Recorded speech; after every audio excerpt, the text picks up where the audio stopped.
Oh, wait. We did agree that I'd kick this off today. I gotta tell you, I am uber beat, uber tired going back to the chat. It's crazy insane because I have done 20 miles with 4,000 feet of elevation gain in the last 2 days, and I am tired. So, some of our fans here on the channel are also saying that everybody's a little tired, but happy and ready to listen and learn, so hopefully we can give you something interesting. I guess I just have one question. What is it you're listening for? And by that I mean, what is it you'd like to learn? So let us know in the chat, what would you like to learn? This could go off the rails quick, Austin, so I hope that it doesn't. But what would you like to learn? While we're waiting out to find out what you want to learn, Austin, I think you have some retrospecting you want to do, right? That is correct, and that's talking about the biggest thing that we've learned about this week. And that is that we need to adapt our plans, because if not, we're going to fail. Whoa! Now wait a minute. The quote is, if you fail to plan, you plan to fail. And you're telling me that it's deeper than that? That if I fail to adapt my plan, I'm also planning to fail? That is correct, and let me go ahead and pull up some examples for you. We're going to use some rocket ship examples. I like rocket ships. I like spaceships. That's cool. Okay, let's talk about it. Well, let's start out with NASA. Ah, NASA. For all those who don't know their four-letter acronyms, that is the National Aeronautics and Space Administration. That is correct. Now, in NASA, they build rockets, we all know they build rockets. As well as satellites and space shuttles and all other kinds of things, yeah. But as NASA builds a rocket, they take a slow approach. They focus on trying to figure out everything that can go wrong. And in industry, you call that waterfall. Exactly, waterfall method. Mm-hmm. And as you try to figure that out, this can take them 10 to 20 years to build a rocket. So they take a zero failure approach. They have an absolute zero tolerance. You cannot fail when you're sending something to space. Now, I have to point out that despite having a zero tolerance for failure policy, they have failed and blown up multiple space shuttles.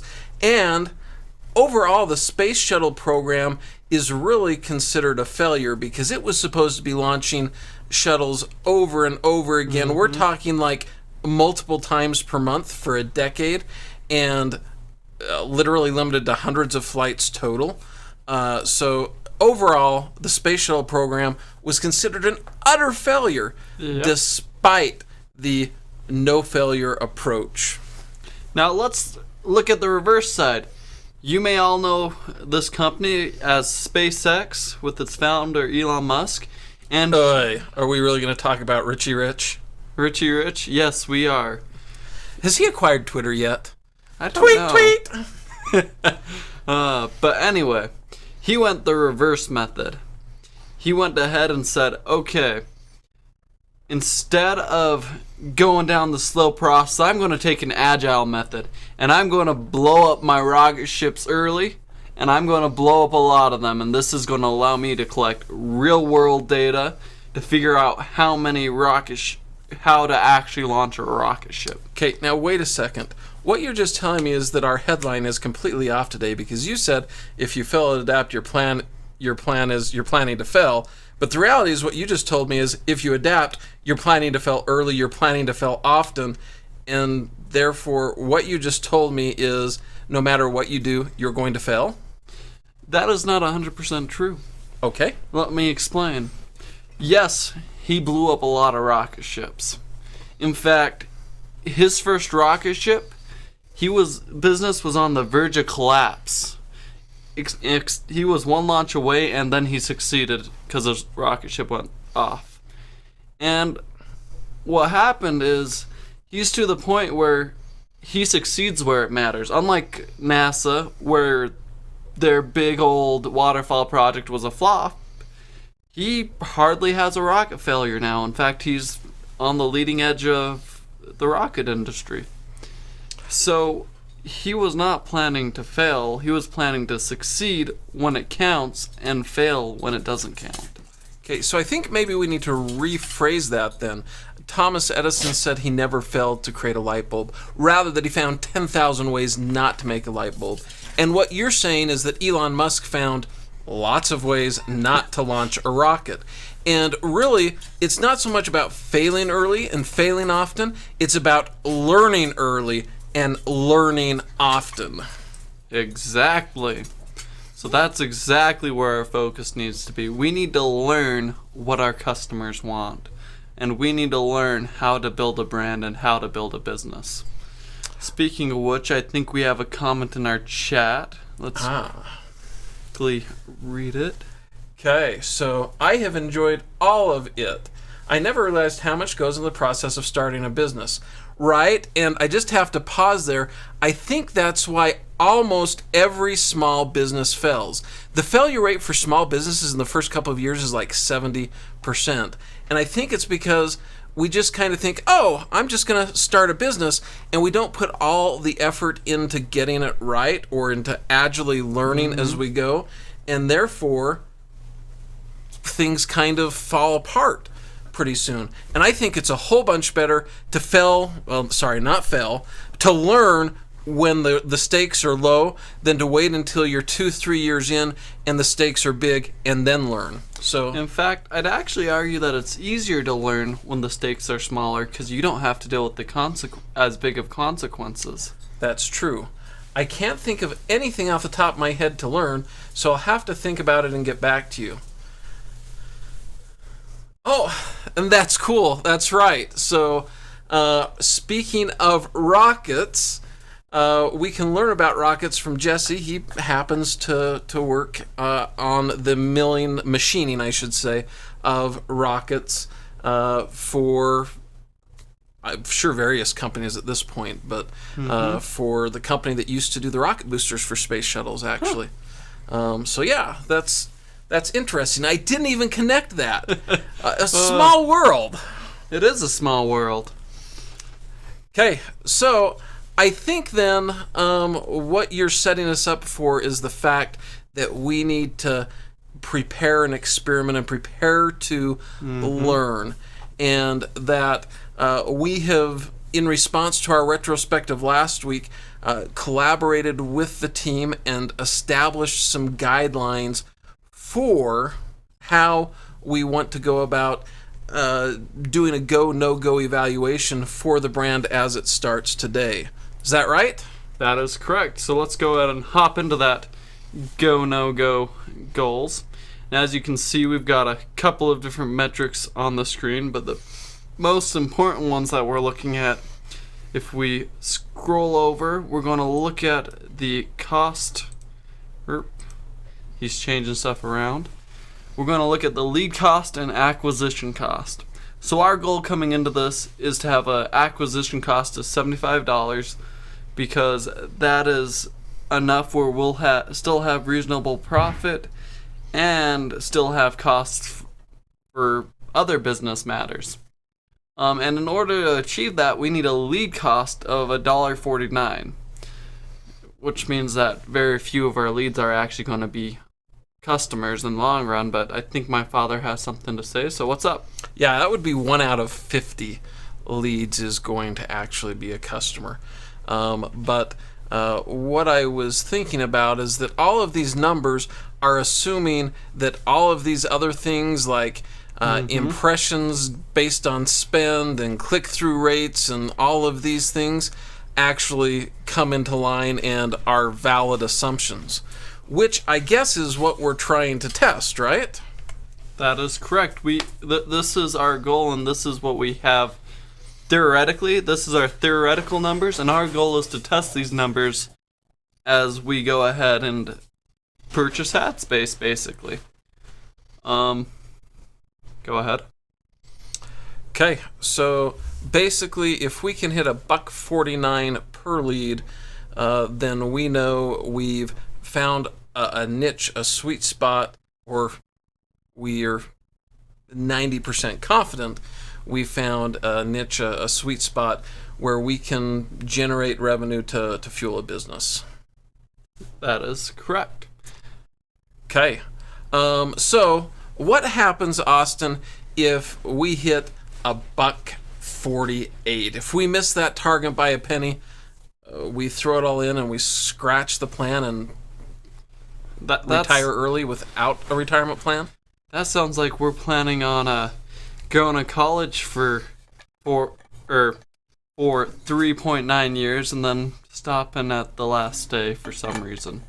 No, we aren't going to go ahead and stop. We're going to go ahead and go through and revise our plans and figure out what are the real numbers we need.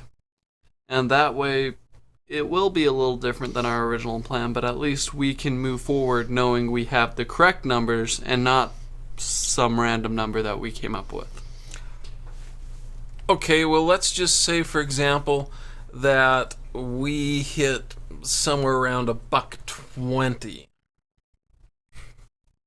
Well, in that case, we need to start looking at our branding and saying, hey, looks like we might not have it niche enough. Let's go ahead and rework it, figure out where we need to go in our branding. And it may be actually that we have it too niche.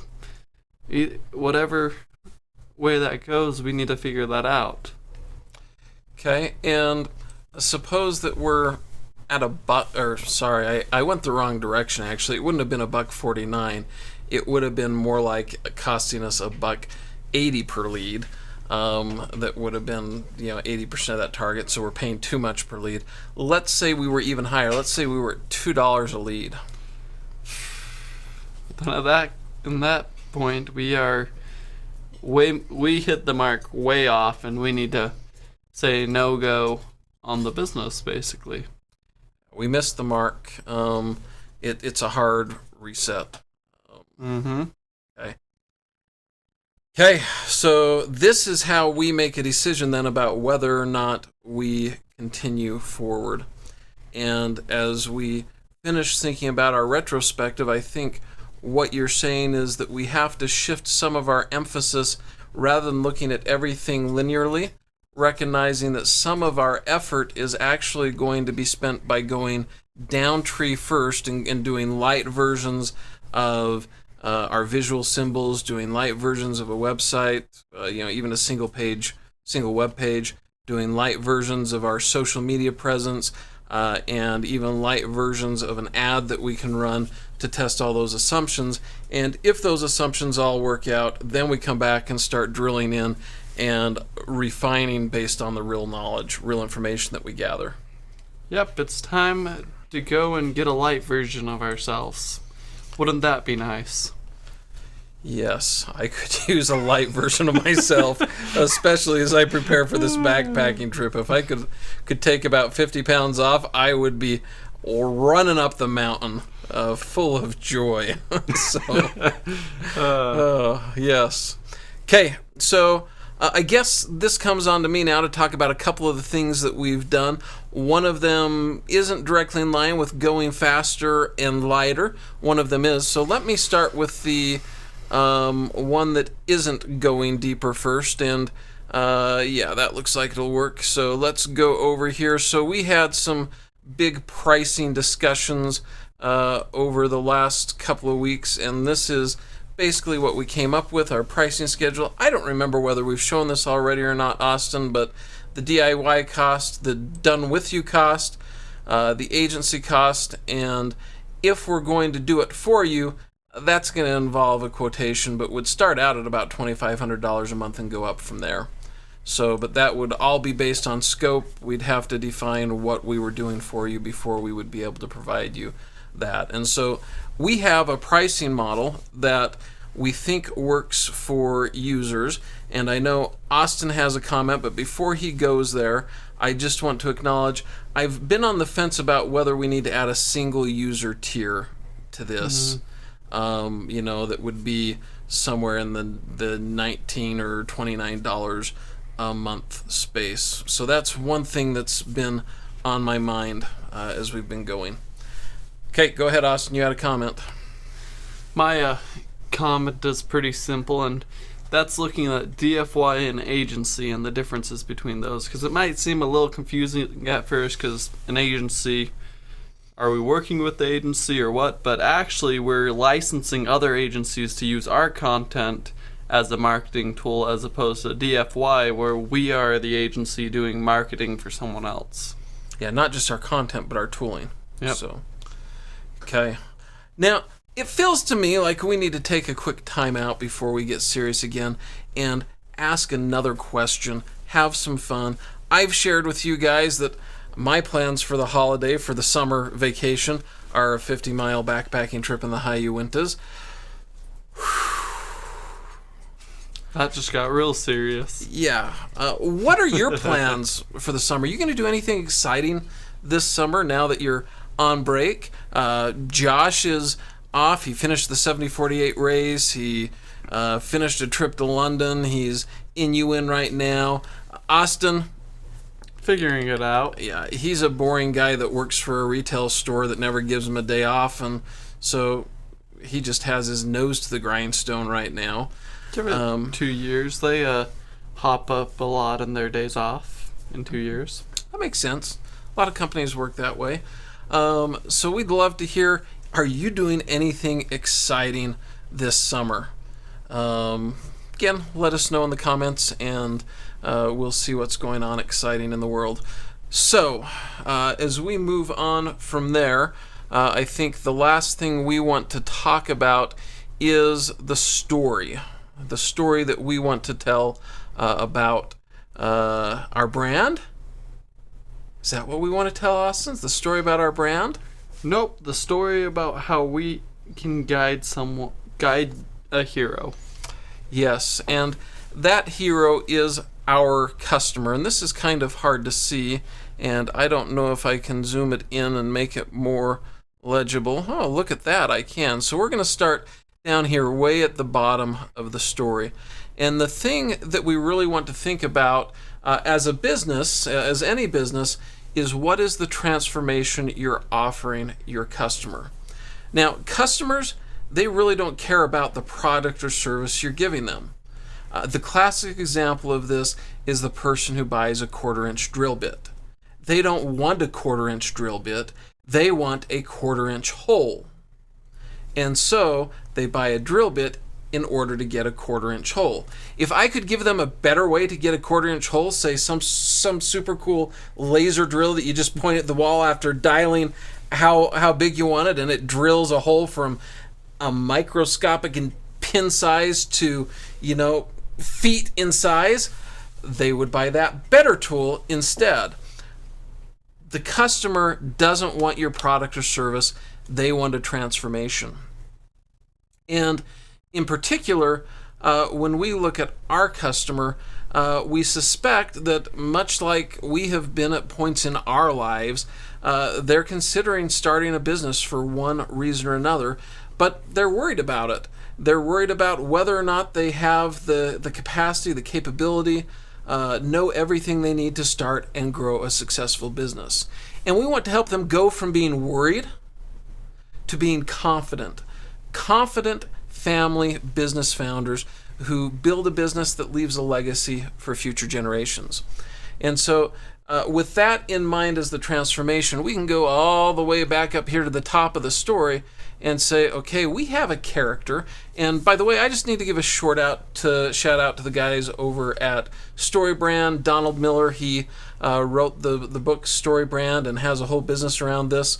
I would recommend the book, and I would recommend their tool, mystorybrand.com, to do this kind of stuff. So it really helps you think of your customer's journey, and think of your customer's journey as a heroic journey in the context of story, which is what we resonate with as people, is stories. So we have a character then, and they want something. It doesn't matter that people exist until we know they want something, because that's where we get interested. And in this case, our character, our hero, the hero of our story, wants to start and grow a family business as part of their legacy to future generations. So, does that sound like a good story, Austin? I think it sounds like part of a story. If they want to do something, if they don't experience a transformation, then it's not a full story. Okay, so I'm going to take a... No, I'm going to come back to that after this. We'll go through this first. Okay, you're right. They only have part of a story. So I guess I should say rather, does that sound like something interesting for a character to want? Sounds like someone I'd want to root for since I want to start and grow a family business. That's true. It makes me think of different people like The Godfather, right? And the family business, and I don't know, maybe that's a bad example, but anyway, we have a person who wants to start and grow a family business as part of their legacy to future generations. But they have a problem, okay? And we don't know who the villain is yet, but externally, that problem is that they lack the business know-how and don't have a support network to complement their skills in the thing that they want to provide, the service they want to provide, to help them deliver a business. Now, what this means, been here, been done this, internally, they are feeling fearful that they're taking unnecessary financial risks, that if they go down this path, their family will suffer because they're not able to provide food and shelter and other things. They feel uncertain that the business idea they have is any good. I mean, we're there right now, right? We have to validate this whole brand concept to know whether our business idea is any good. They're feeling doubt about their commitment or their grit, in John Wayne terms, their grit to start a business because they recognize, hey, this is a lot of work and I'm already tired. I'm already got a day job, and I got a family I like to spend time with, and I'm going to have to stay up really late and get up really early to make this happen. I mean, I have to get up at 5 o'clock every morning to work on this business.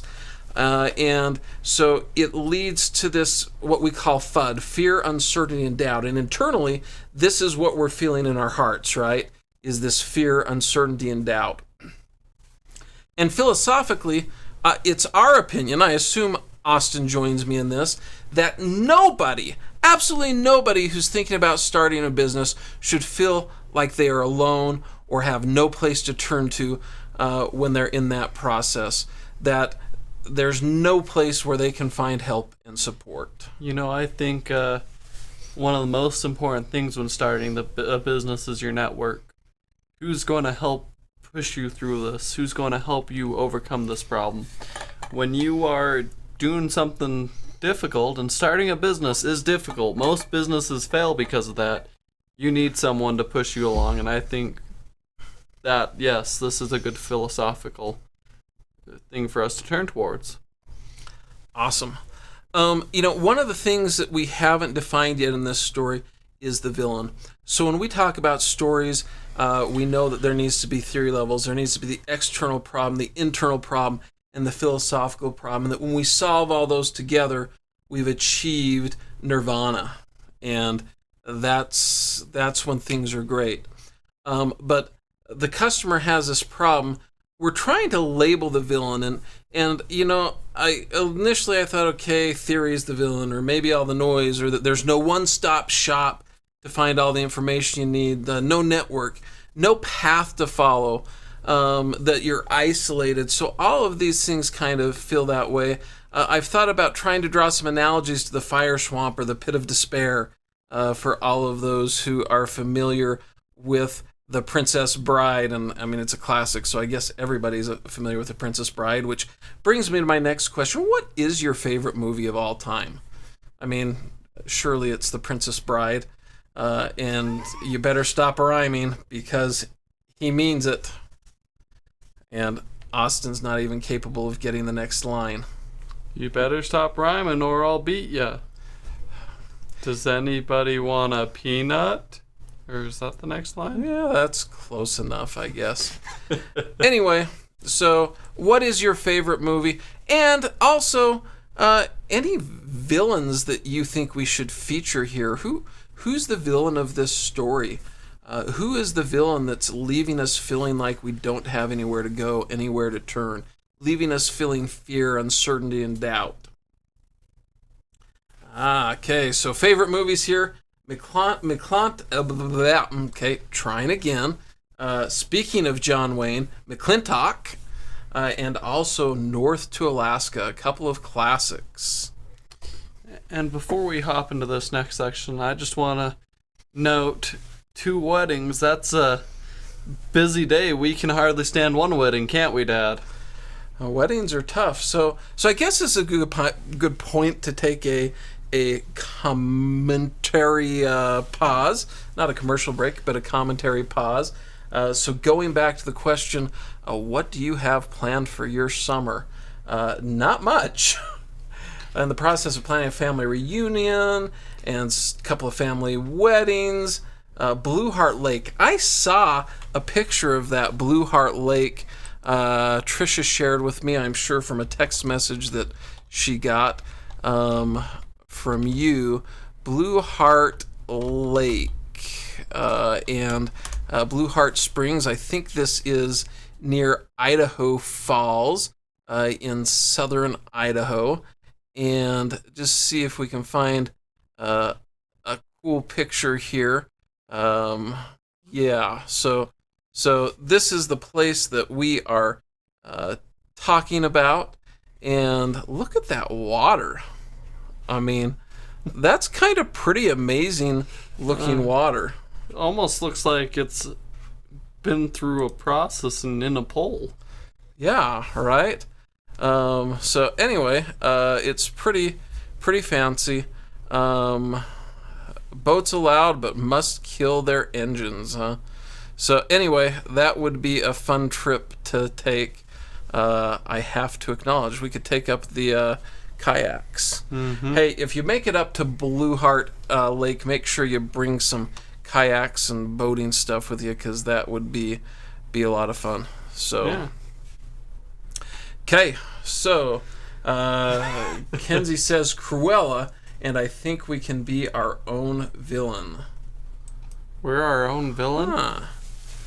That's interesting. We are our own villain. Oh, yeah, now I understand. So save me from myself.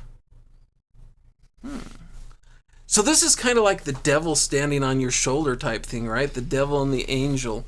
And you could create this atmosphere of the business naysayer devil standing on your shoulder, and I guess that would make us the angel on the other shoulder, which reminds me of a story about Tanika. She is an angel.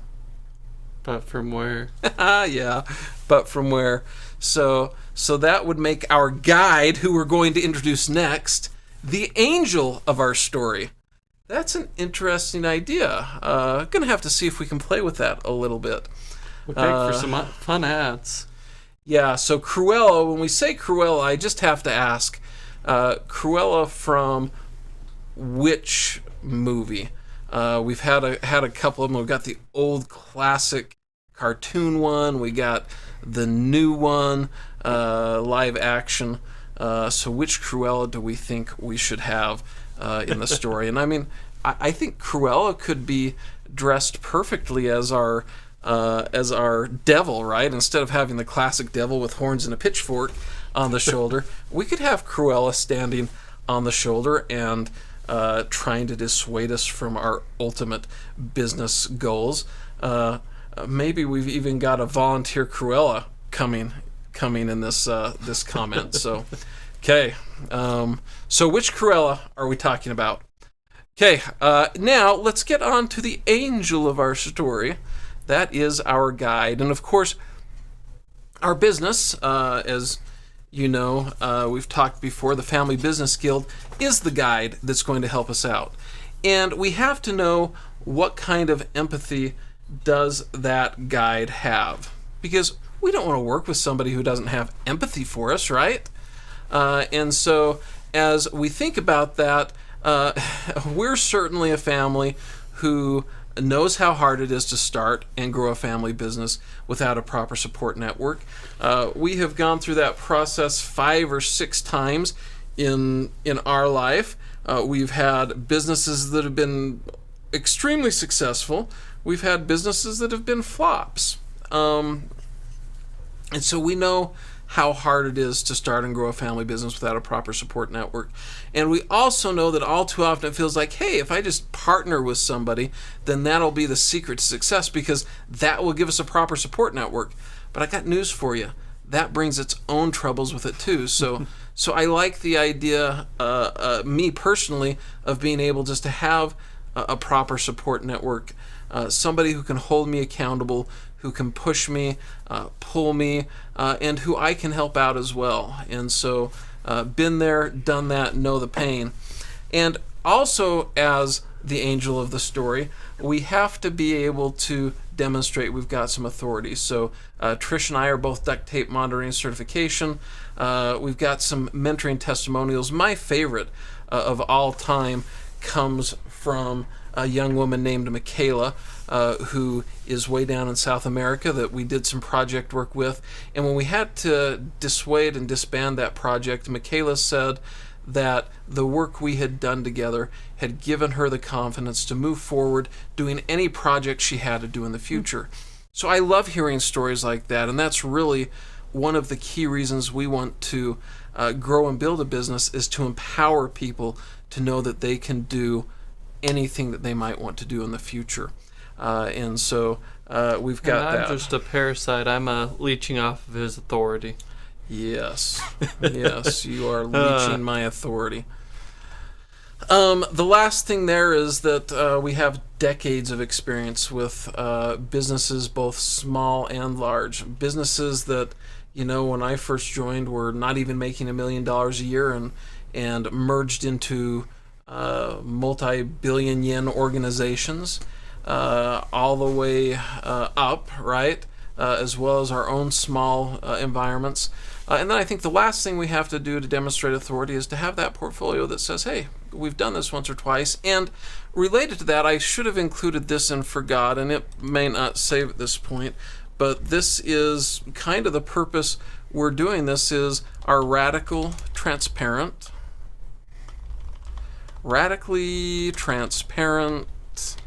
business bootstrapping live streams, right? Whether you watch them all or you watch some of them doesn't really matter. You can see and find out that, hey, these guys have gone through this journey for real, which I hope adds some authority to the whole story, right? So as far as which Cruella that we want to use in our story, we want to use the cartoon one from the 90s. Ha, and we do have a volunteer to be Cruella. It's really funny because I'm sitting here laughing like the devil, and that's what Cruella's job is, right? I'm supposed to be the angel of the story. Well, don't you know we're capitalists? Dirty capitalists, anyway. Okay, so this is fun. This is shaping up to be an interesting advertisement, huh? Yeah. Yeah. Okay. Okay, so, we've met this guide now, this angel of our story who empathizes with our problem. They've got some authority. They've been on the journey themselves. They've helped others on the journey. They have experienced the transformation that we want to experience. And I just want to pause here and say that sometimes we think, our heroes should be 1,000 miles ahead of us. If I'm starting a small business, the guy that I really want to talk to is Elon Musk or Jeff Bezos, because, dude, they've succeeded. I think you meant our guide needs to be... What did I say? Our hero's 1,000,000 miles ahead of us. Oh, yeah. By the way, I just want to hop in for a second and note something. You might be looking at this a little confused, because the reality is, as you're going through a story, your hero is actually starting out in a point of weakness. They are oftentimes the weakest character in the story, and your guide is your strongest character. They're the ones that have been through the process and understand it. So I just wanted to point that out very quickly as we go through this, because it allows some clarity. Can you give me some examples of heroes and guides? I'll give you an example of hero. You tell me who their guide is, okay? The hero is Luke Skywalker. Crap. My mind's not working. Obi-Wan Kenobi. No. Yoda! Yoda? Yoda is Luke Skywalker's guide. Depends on what movie you're talking about. The first... technically it's Obi-Wan the fourth movie. Kenobi was Anakin's guide. And he wasn't a very good one, it seems, based on the results. I would argue in the fourth one that Obi-Wan Kenobi is Luke's guide. You know, it's interesting, though, if we think about this for a minute. One of the things we learn from that story is really Anakin chose a new guide, right? He chose the Emperor as his guide. And so the lesson we learn is if you choose the wrong guide, you're going to become a bad person. Or, more importantly, if you choose the bad guide, in this case, your business is going to kind of waffle away down the drain, right? So that is some of the story there about making sure we choose the right guide. Okay, so let's move on now to talk about a guide is nothing if he doesn't give us a plan, right? And plans often involve two things, a process and agreement. And I haven't got the agreement in here yet. I need to work on that. But the plan is simple. 3 steps. 1, get your personalized family business success compass. And this is a free service that we're working on spinning up that will allow you to go through and kind of inventory and assess where you're at in your business startup journey, and then get a list of step-by-step actions that you should take and steps you should do to fill out the rest of your business model, validate your brand, and launch your business smoothly. Of course, the second step is to start and grow your business using that step-by-step guidance and perhaps the paid training that we'll provide for each of those steps. And, of course, number 3, the reason we're really here is to leave a legacy for future generations. That is the goal. So that's the process. And the agreement I find kind of hard to explain. Let me tell you what I think the agreement is. We're going to bill you in arrears. Now, that's a big, fancy business term. Austin, do you know what billing in arrears means? Meaning you're going to cross a certain threshold in your business and we're going to increase our bill a little bit. No, that's not what that means. Darn. Nice try. Thank you for guessing. Play next time. Billing in arrears means that we charge you for what you've got, not what you're going to get. So at the end of each month, we're going to bill you. And so at the end of month 1, you'll get your bill for month 1. Pay it great, keep going. If you get to the end of month 2 and you pay it, great, keep going. You get to the end of month 3 or the middle of month 3 and you're like, I don't need this anymore. You cancel. You don't need a refund or anything because we haven't even billed you for month 3 yet. And so basically we have our agreement, our promise is, not sure what happened there. Okay. Our promise is 30-day trial. 30-day trial forever. That's what we're going to offer is a 30-day trial forever. We're not going to play games with you. You use us for 30 days, you pay. You use us for 45 days, you pay for 30. You use us for 119 days, you pay for 90. That's that simple. You're always on a 30-day trial. It's always up to us to prove that you should come back for another 30 days. And so that's kind of the agreement that I'm working on. Austin, any thoughts on that agreement? It's kind of interesting. It's like actually a reverse 30-day trial. In my opinion, your last 30 days are free. When you first said it's like a reverse 30-day trial, what I thought you were saying is it's like we're the ones on trial. We're every 30 days on trial, and I mean, it's true. Yeah. Again, our whole goal here is to be family business friendly, and we know that people who are starting a family business generally don't have $100,000 to pour into it, right? And so we want to be friendly to that. And the one concern that always comes with that is getting taken advantage of. Hopefully we can avoid that. Yeah. Okay. Now, it's not enough to have a problem and a guide and a plan. You have to have a call to action. I've got to invite you as the guide to actually do something.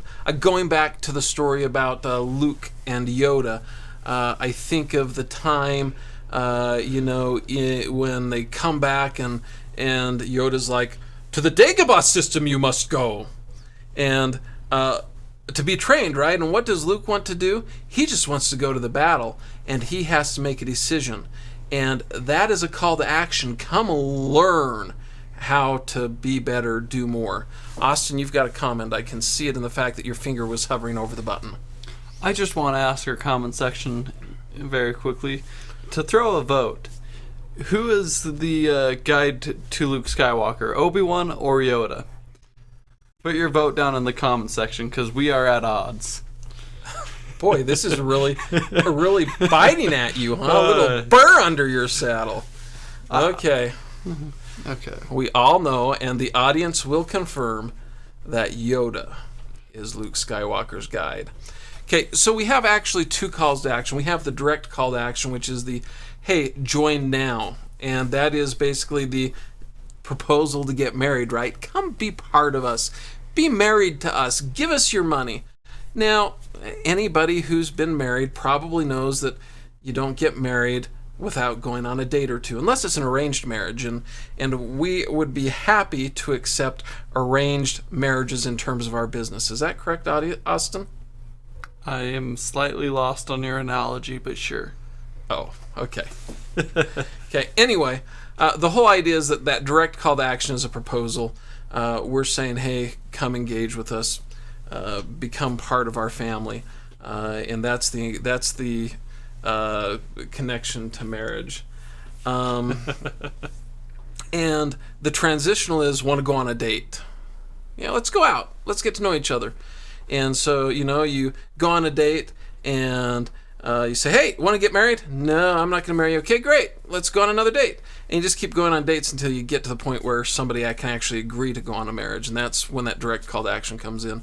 So the transitional call to action is like the dates. And you've got, in our case, the family business success compass that we talked about earlier, which is kind of this radar chart assessment that shows you where you're at on your journey and where to focus next, and sets targets for you to understand and things to do based on whether you want to do it yourself, do it with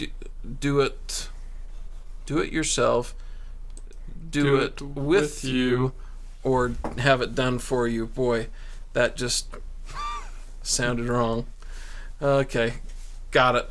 Moving forward, I just have to pause here and confirm that who is the guide to Luke Skywalker, Austin? I think we need to make a form for this so that we can have our future audience also voting on this. Austin, Yoda. Repeat after me. Yoda. Obi-Wan Kenobi. You lost, dude. You lost. Okay, and this whole story needs to end in success. And honestly, I'm partially way through this. There's still more things I could add, but what does success look like? Well, it looks like you have a clear brand strategy and a brand guide to go with it. You've got consistent brand symbols. You've got a content strategy and a content calendar to go with that. A marketing engine installed, and you have the media design and production capabilities to deliver and execute that marketing engine. That's a subset of success. Of course, we also help them avoid misplaced investments because their business idea was off, unnecessary risk of spending a bunch of money or time for naught, and elimination of that fear, uncertainty, and doubt that we talked about earlier. And net result is that if we help them succeed and avoid that, then they will have accomplished that transition to become a confident family business founder. Now, Austin has a comment he wants to make, but before we get to that comment, I just want to throw out another question to our audience. Does that story make sense? Is it interesting, boring? Are you yawning like you were at the beginning after hearing the story of the journey that the heroes are going to take, that we're going to guide them on? Austin, you had a comment. I wanted to just comment on something that we learned as we went through this process, and that's the fact that we are not marketing towards an entrepreneur. We are marketing towards bootstrappers. One of the big differences between entrepreneurs and bootstrappers is entrepreneurs take big financial risks.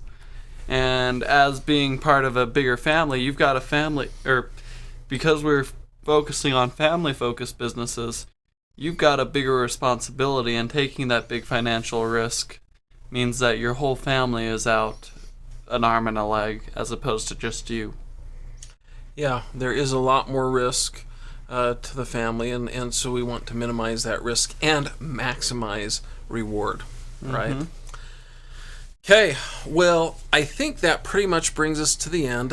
This whole story process I just described is one of those things where we went rough, fast, and got a lot done, and covered a whole bunch of check boxes, but just at the surface level as we prepare.